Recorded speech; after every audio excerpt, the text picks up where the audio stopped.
Assalamualaikum warahmatullahi wabarakatuh. Mahasiswa, topik kita pada minggu ini adalah berbicara mengenai tentang interpersonal communication. Mari langsung saja kita simak pembahasannya. Mahasiswa, kita tahu bahwa komunikasi bukan merupakan suatu hal yang baru bagi kita. Dalam aktivitas kita sehari-hari, komunikasi merupakan bagian terpenting di dalamnya. Jika kita definisikan, komunikasi adalah cara manusia berinteraksi dalam kesehariannya. Menurut pendapat ahli, komunikasi adalah proses suatu pertukaran informasi antar individu melalui suatu sistem yang lazim, baik dengan simbol-simbol, sinyal-sinyal, maupun perilaku ataupun tindakan. Nah, pembahasan kita pada minggu ini akan difokuskan pada komunikasi interpersonal. Jadi, apa ya kira-kira komunikasi interpersonal itu? Komunikasi interpersonal pada dasarnya adalah komunikasi langsung atau yang kita kenal dengan tatap muka antar pribadi. Namun, tahukah Anda saat ini kemajuan teknologi dan sistem kerja baru seringkali komunikasi interpersonal ini diabaikan? Sehingga kadang hubungan interaksi menjadi bersifat mekanis. Sedangkan perlu kita pahami bersama dalam sebuah organisasi yang baik dipengaruhi bagaimana perilaku individu itu mampu berinteraksi, juga dipengaruhi dengan pentingnya komunikasi itu sendiri. Sehingga bisa kita pahami bahwa sebenarnya makna komunikasi yaitu suatu proses interaksi yang di dalamnya terdapat maksud saling melengkapi, memperbaiki, dan memahami persoalan-persoalan yang dialami oleh orang yang terlibat dalam komunikasi tersebut.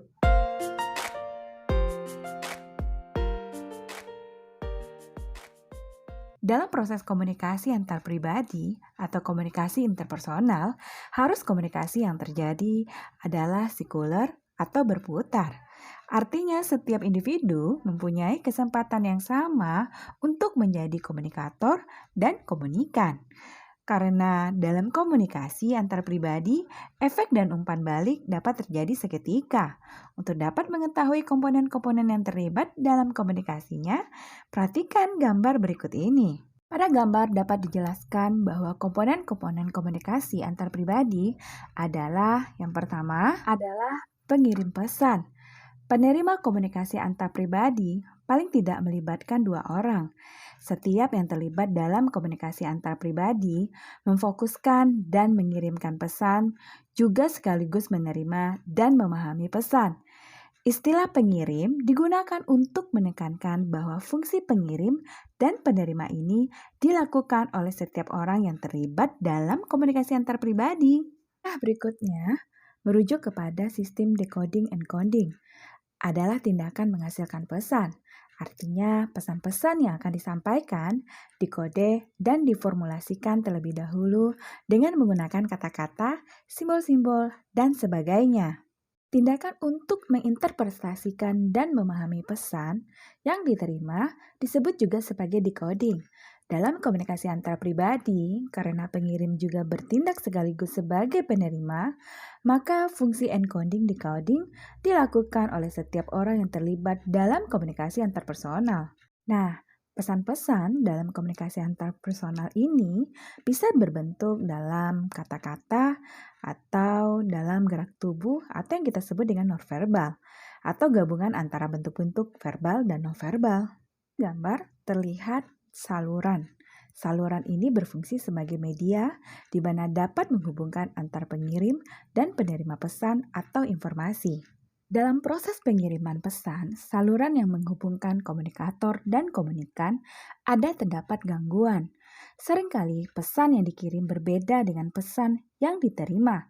Hal ini dapat terjadi karena adanya gangguan yang berlangsung dalam proses komunikasi yang bisa saja terdiri dari gangguan fisik, yaitu gangguan ini biasanya berasal dari luar dan mengganggu transmisi fisik pesan seperti kegaduhan, interupsi, jarak, dan sebagainya. Berikutnya adalah gangguan psikologis.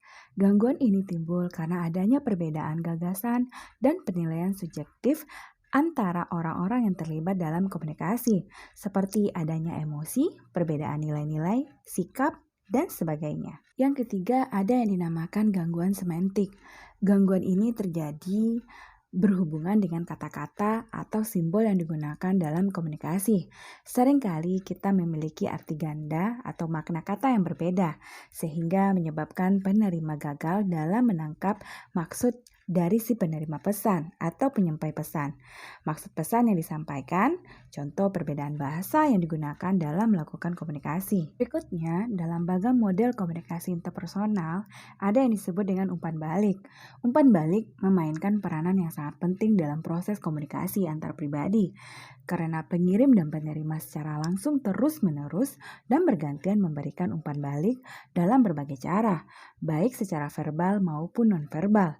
Umpan balik ini bersifat positif apabila dirasa saling menguntungkan, bersifat positif apabila tidak menimbulkan efek, dan bersifat negatif apabila merugikan.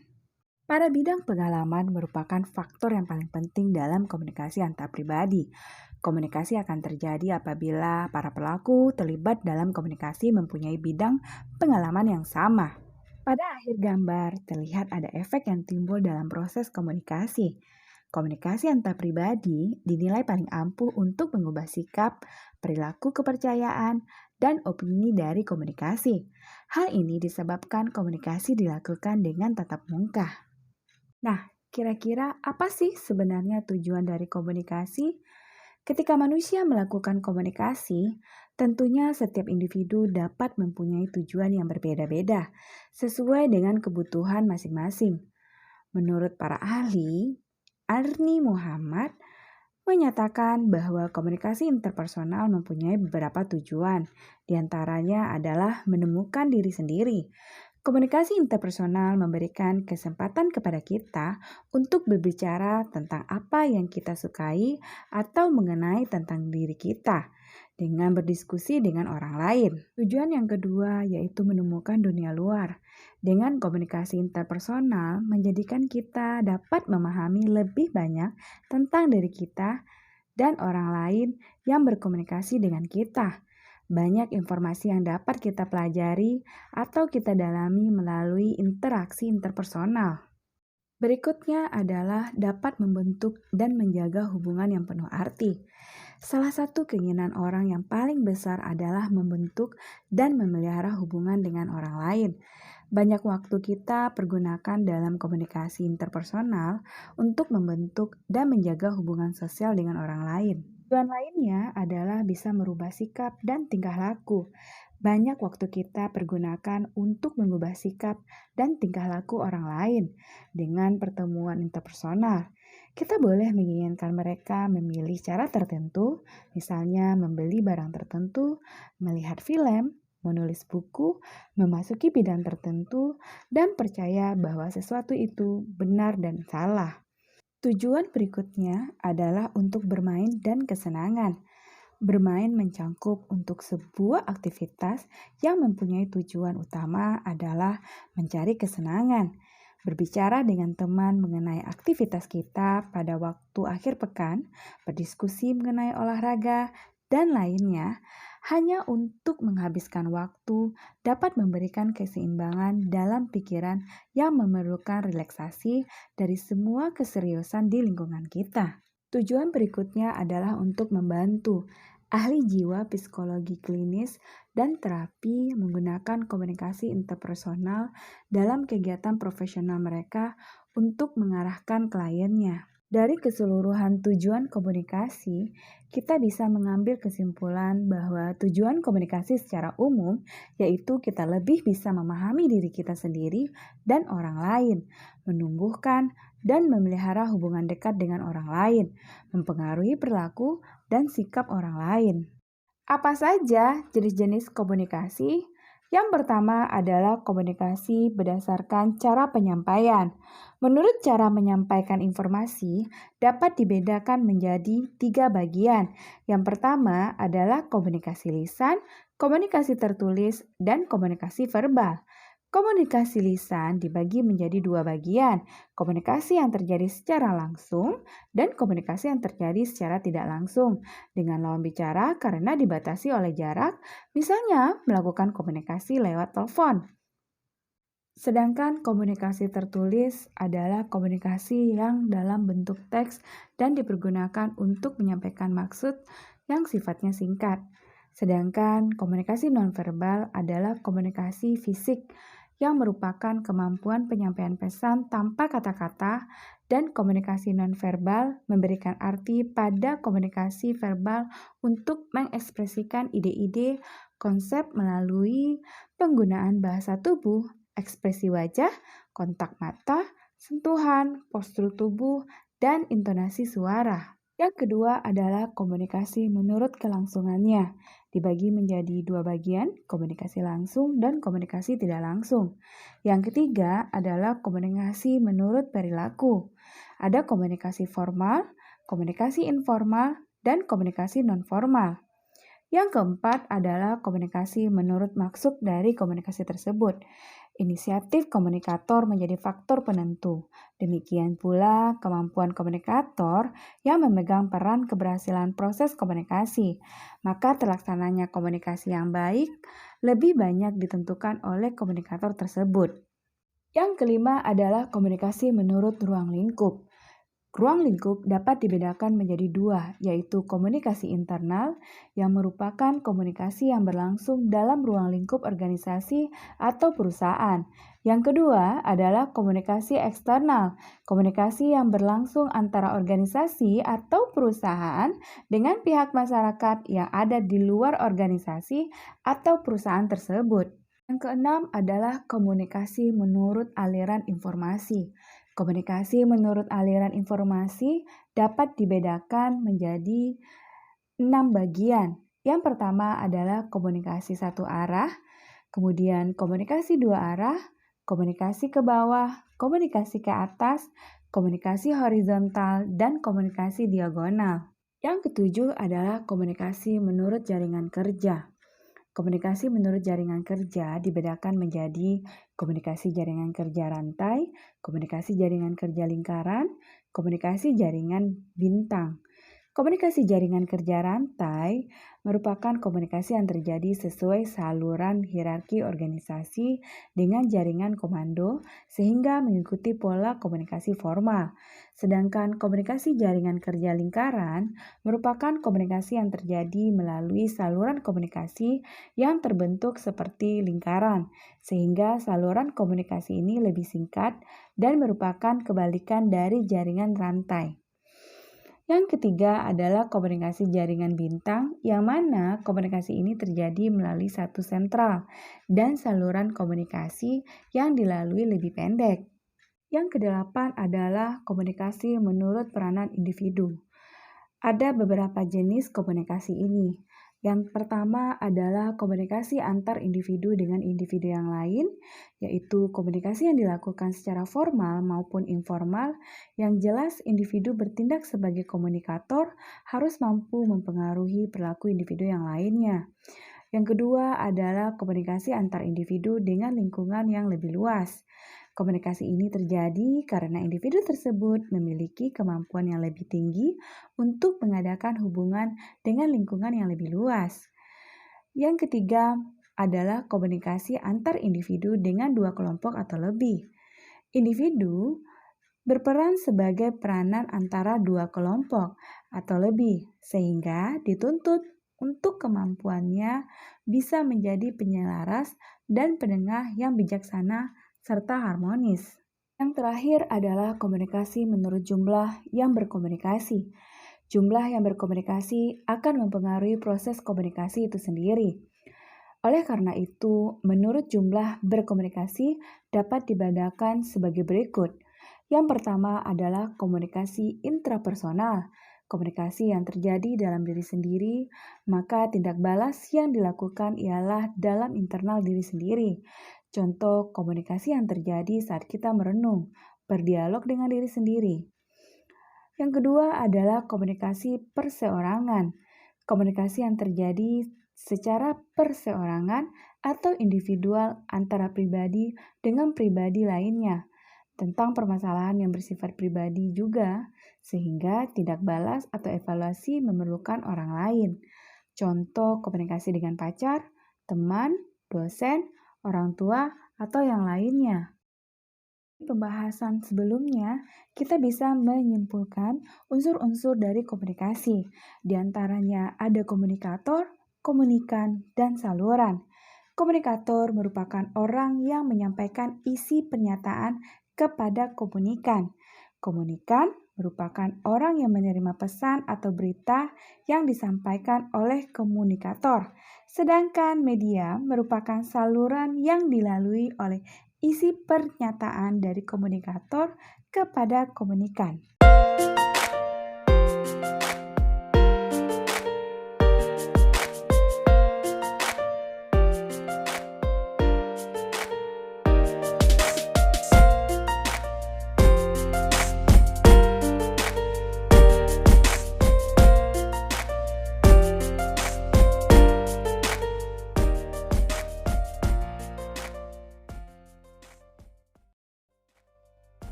Bagaimana cara mendapatkan komunikasi yang efektif?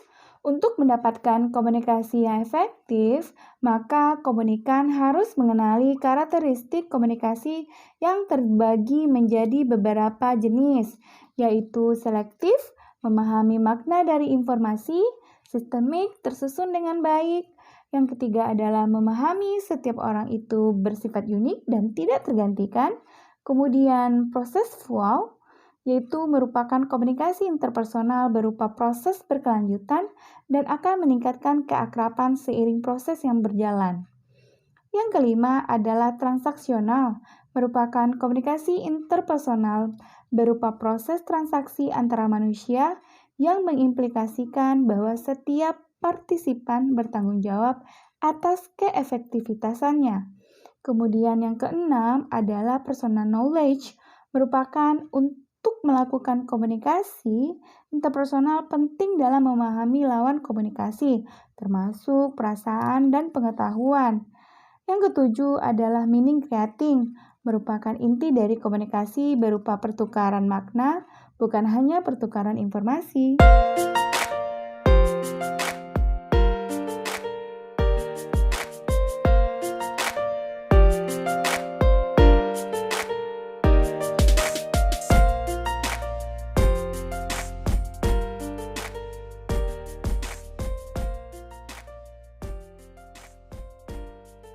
Nah, bagaimana dengan komunikasi dalam organisasi?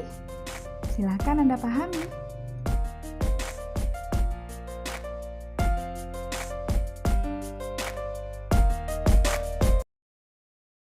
Ada beberapa macam gaya untuk berkomunikasi dalam sebuah organisasi, baik dengan paksaan ataupun tidak. Namun, kesemuanya dimaksudkan untuk mencapai tujuan yang ingin diraih oleh organisasi tersebut. Di antaranya, yang pertama adalah the controlling style, adalah gaya komunikasi mengendalikan. Ciri khas gaya ini adalah adanya kehendak untuk membatasi dan mengatur perilaku. Yang kedua adalah the equalitarian style, adalah gaya komunikasi dua arah yang dilandasi aspek kesamaan. Ciri khas gaya komunikasi ini adalah adanya arus komunikasi timbal balik. Yang ketiga adalah the structuring style, adalah gaya komunikasi berstruktur yang memanfaatkan pesan verbal guna memantapkan perintah, tanggung jawab, jadwal, dan struktur. Pengguna gaya ini cenderung ingin mempengaruhi orang lain dengan cara berbagi informasi mengenai budaya dan tata tertib yang berlaku dalam organisasi tersebut. Yang keempat, the dynamic style, adalah gaya komunikasi yang dinamis dan agresif, biasanya digunakan untuk juru kampanye. Yang kelima adalah the relinquishing style, yaitu gaya komunikasi dengan kecenderungan memberi saran, masukan, pendapat, dan gagasan kepada orang lain. Dan yang terakhir adalah the withdrawal style, adalah gaya komunikasi yang menghindari keterlibatan dalam persoalan. Penyebab seseorang menggunakan gaya komunikasi ini Bisa jadi karena masalah pribadi atau ketidaksiapan dalam komitmen maupun konsekuensi. Nah, apa saja fungsi komunikasi dalam organisasi? Dalam satu organisasi yang baik, yang berorientasi komersial ataupun sosial, komunikasi dalam organisasi atau lembaga tersebut melibatkan 4 fungsi. Yang pertama adalah fungsi informatif. Organisasi dapat dipandang sebagai suatu sistem pemrosesan informasi atau information processing system. Maksudnya, seluruh anggota dalam suatu organisasi berharap dapat memperoleh informasi lebih banyak, lebih baik, dan lebih tepat waktu. Yang kedua adalah fungsi regulatif. Fungsi regulatif ini berkaitan dengan peraturan yang berlaku dalam suatu organisasi. Yang ketiga adalah fungsi persuasif. Dalam pengelolaan organisasi, kekuasaan dan kewenangan tidak akan selalu membawa dampak sesuai yang diharapkan. Kenyataan ini membuat atasan lebih suka untuk berpersuasi bawahannya daripada memberi perintah. Yang terakhir adalah fungsi integratif. Setiap organisasi berusaha menyediakan saluran yang memungkinkan karyawan dapat dilaksanakan tugas dan pekerjaan dengan baik. Mahasiswa, sampai di sini dulu pertemuan kita hari ini dan sampai ketemu pada materi berikutnya pada minggu depan. Assalamualaikum.